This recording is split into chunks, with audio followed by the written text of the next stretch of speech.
محفل میں روشنی تمہارے دم سے ہو رہی تھی۔ اچھا؟ اس کے لہجے میں قدرے اشتیاق در آیا۔ میں نے تو خود میں کسی کی دلچسپی محسوس نہیں کی۔ سچ کہو رملہ۔ قسم لے لو یار، تمہیں دیکھ دیکھ کر مر رہی تھی سب کی سب، اور تم ہو کہ خود ساختہ کمپلیکس کا شکار ہو کر محفل کو انجوائے بھی نہ کر پائی۔ افسوس ہو رہا ہے مجھے۔ رملہ، تم ٹھیک کہتی ہو، میں واقعی کمپلیکس کا شکار ہوں۔ مسز شیخ کا گھر دیکھ کر میں تو دنگ ہی رہ گئی تھی۔ ایسے گھر بھی ہوتے ہیں لوگوں کے، شیش محل جیسے۔ رملہ ہنس دی۔ اگلی مرتبہ میں تمہیں سریا افندی کے گھر لے کر جاؤں گی، افندی ہاؤس۔ دیکھ کر تو تم اسے تاج محل کا خطاب دے ڈالو گی۔ شاہ جہاں کو پیچھے چھوڑ دیا ہے حز خیات افندی نے۔ ہائے سچ، وہ اشتیاق سے بولی۔ کیا کرتے ہیں وہ؟ مشہور اسمگلر ہیں۔ رملہ نے زبردست کہکا لگایا تھا۔ ایسے تاج محل شاہ جہاں کے بعد تو اب اسمگلرز ہی بنا سکتے ہیں۔ کالے دھن سے سفید اجلے محل کھڑے کر لیتے ہیں راتوں رات۔ میرا جی چاہتا ہے رملہ، اتنا امیر بننے کو۔ وہ خواب کے سے عالم میں بولی تھی۔ کیسا اعتماد آ جاتا ہے نا انسان میں، کیسا غرور، کیسا تنتنا۔ گردن اٹھا کر انسان جہاں جی چاہے جا سکتا ہے، جو دل چاہے کر سکتا ہے۔ رملہ نے مسکرا کر ایک نگاہ اس پر ڈالی تھی۔ تو پھر کرنی تھی نا کسی شراف گن یا حز خیات افندی سے شادی۔ یہ احسن صاحب کہاں سے ٹکرا گئے تمہیں؟ زینب گہری سانس بھر کر کچھ سوچنے لگی تھی۔ اپنے خوابوں سے ٹکرا کر وہ ایک مرتبہ پھر احسن تک پہنچ گئی تھی۔ رملہ نے اسے گھر کے دروازے کے سامنے اتارا تھا، پھر گاڑی بڑھا لے گئی۔ زینب تھکی ماندہ، بکھری سوچوں کو مجتمع کرتی دروازے تک پہنچی ہی تھی کہ دروازہ کھل گیا۔ سرخ بوجھل آنکھیں اور بے تاثر چہرہ لیے احسن اس کے سامنے تھا۔ زینب کو چند لمحوں کے لیے گھورتے رہنے کے بعد اس نے ذرا سا ہٹ کر اسے اندر آنے کا راستہ دیا۔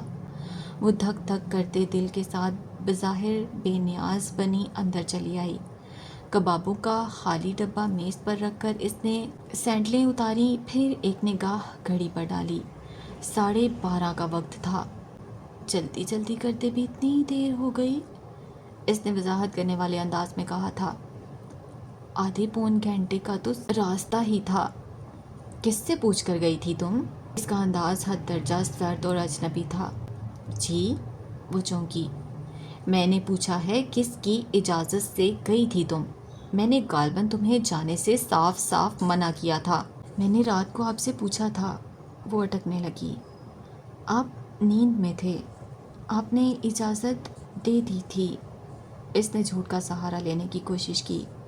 بکواس مت کرو زینب، وہ یکلحظ ہی دھار اٹھا۔ میں نے نہ جاگتے میں تمہیں اجازت دی تھی نہ نیند میں۔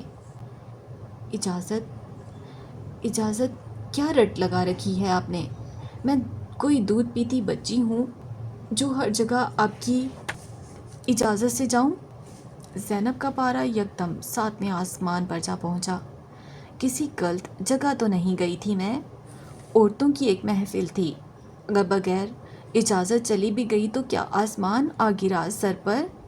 قیامت ٹوٹ پڑی؟ معمولی معمولی باتوں کو ایشو بنا کر جھگڑنے کی عادت پڑ گئی ہے آپ کو احسن۔ عورتوں کی محفل، اس نے دانت پیسے۔ یہ وقت ہے عورتوں کی محفلیں اٹینڈ کرنے کا؟ یہ شریف عورتوں کے گھر لوٹنے کا وقت ہے؟ مطلب کیا ہے آخر آپ کا؟ وہ چیخ پڑی۔ میں شریف نہیں ہوں، باکردار نہیں ہوں، مجھے آپ سے اس ذہنیت کی امید نہیں تھی احسن۔ اس کی سانسیں منتشر ہو گئیں، ہاتھ کانپنے لگے۔ امید کی بات کرتی ہو زینب؟ تم نے تو میری ہر امید پر پانی پھیر دیا ہے، وہ زہر خندہ لہجے میں بولا تھا۔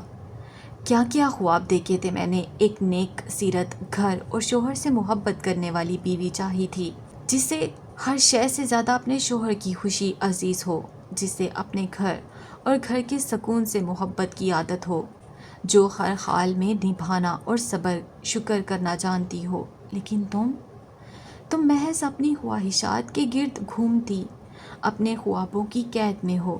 تمہیں گھر نہیں، محض اپنی ذات عزیز ہے۔ تمہیں شوہر کے آرام اور اس کی خوشی سے کوئی غرض نہیں، محض اپنی ذات، اس کی ضروریات، اس کی خواہشات، اس کی ترجیحات، یہی تمہارا کل ہے زینب بی بی۔ وہ پھٹی پھٹی آنکھوں سے اسے دیکھتی رہ گئی۔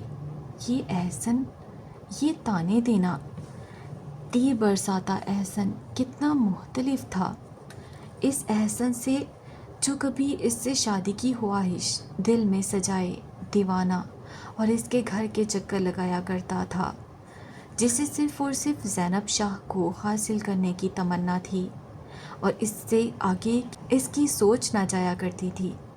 اس نے اسے کیا کیا خواب دکھائے تھے، اس کی ہر خواہش پوری کرنے، اس ہر خواب کی تعبیر دینے کا عزم کیا تھا۔ نیک سیرت، گھر اور شوہر سے محبت کرنے والی بیوی چاہتے ہیں آپ؟ وہ پھنکاری۔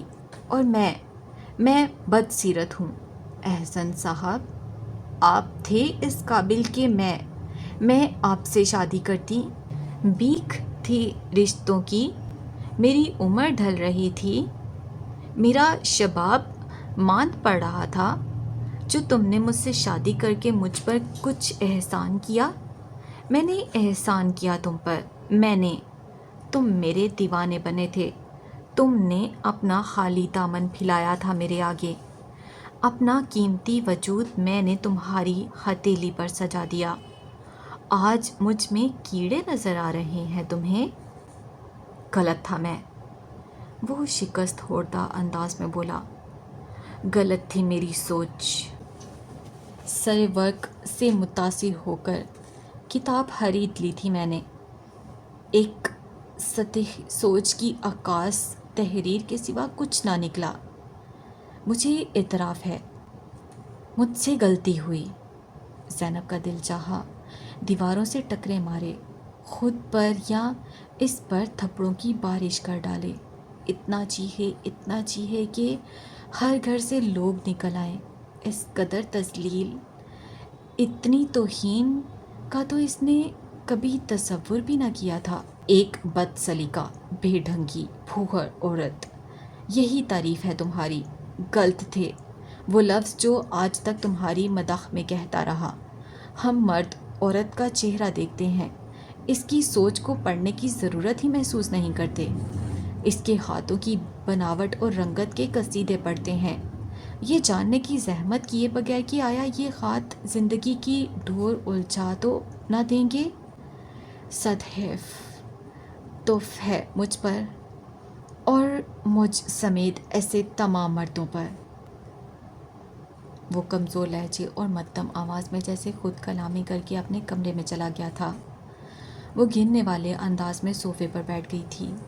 یہ الفاظ، یہ پگھلا ہوا سیسا بھی منتظر تھا اس کے کانوں کا۔ اس نے تصور بھی نہ کیا تھا یہ احسن ایاز تھا۔ اسے یقین نہ آیا تھا۔ آنسو بنا رکے اس کے گالوں پر لکیریں بناتے گئے۔ وہ ساکت بیٹھی دیوار کو گھورتی رہی، بے یقینی اس کے وجود کو گھیرتی گئی، تذلیل اور توہین کا احساس بارش بن کر اس کے وجود پر برستا رہا۔ احسن کے الفاظ دیواروں سے ٹکرا کر نشتروں کی صورت اس کے ارد گرد گھرتے رہے، اور وہ وہیں بیٹھی رہی، ساکت اور بے جان۔ اسی حالت میں اس نے اپنے اندر درد کی لہروں کو امڑتے ہوئے محسوس کیا، سانسوں کو منتشر ہوتے ہوئے دیکھا، اپنی کراہوں کو سنا، لیکن وہ اپنی جگہ سے ایک انچ نہ ہلی۔ اس کے مساموں سے پسینہ پھوٹ نکلا تھا، درد اس شدت سے ہونے لگا تھا جیسے جان نکل کر ہی دم لے گا۔ پھر بھی اس نے احسن کو نہ پکارا۔ وہ اس وقت اس کی صورت دیکھنے کی روادار نہ تھی، اس کا رتی برابر احسان اپنے سر لینا نہ چاہتی تھی۔